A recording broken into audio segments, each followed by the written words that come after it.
Hi students, ഇപ്സേറ്റീവ് assessment എന്താണെന്ന് നോക്കാം. ഇപ്സേറ്റീവ് assessment എന്ന് പറയുന്നത് നമ്മുടെ പ്രോഗ്രസ്സ് നമ്മുടെ തന്നെ പാസ്റ്റുമായിട്ട് കമ്പയർ ചെയ്യുക. ഏറ്റവും നല്ലൊരു ഉദാഹരണം പറയാം. നമ്മൾ വളരാറുണ്ടോ എന്ന് എങ്ങനെയാണ് നോക്കുക?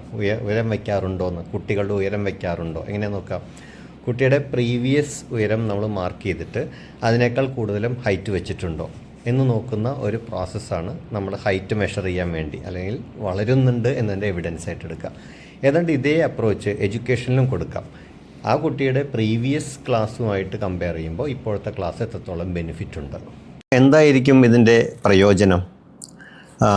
നമുക്ക് ഫോർമേറ്റീവ് അസസ്മെൻറ്റിന് വേണ്ടി ഉപയോഗിക്കാം.